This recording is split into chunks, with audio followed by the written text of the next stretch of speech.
Moydun Temирбаев атындагы номер 11-орто мектебинин 2-Б классынын окуучусу Акбаров Сумая. Мен бүгүн ак булутту атпагыла деген жомогун айтып беремин.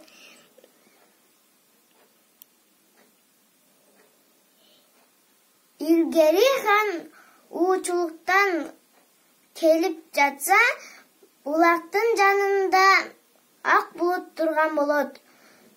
Жигити бул ак булутту көрдүңүзбү? Бул ак булут күмүш булут. Буну атып жуунса, денеси аппак, өзү сулуу болот. Дейт. Хан жигитинин сөзүнө ишенбей коет.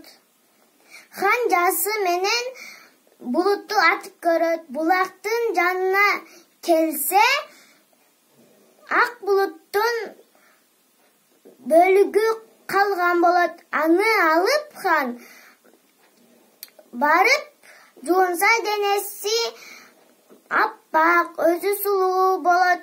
Ошондон кийин жигиттери менен уучулук башташат. Андан кийин көп өтпөй жер саргайып, жамгыр жаабай, булуттар келбей коет.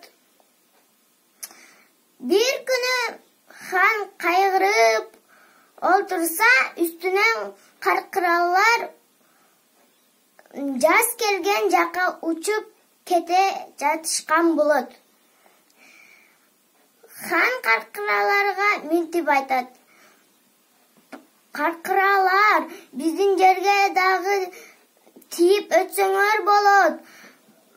Бу биздин жерде жамгыр жаабай койду, булуттар келбей койду деп айтат. Каркыралардан мынтип үн чыгат. Ак булутту атпагыла, ак булутту атпагыла деген үн чыгарышат.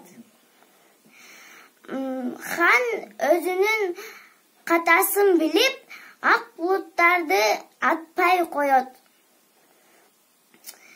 Андан кийин көп өтпөй жаз келип, жердер жашыл болуп, жамгыр жаап, булуттар келип баштайт. Ак булуттарды эмне үчүн атпаш керек экен? Ак булуттарды атпаш керек. Бул чоң күнөө. Ак булуттарды атканда эмне болот экен? Жердер саргайып, жамгыр жаабай коет экен. Азаматсың.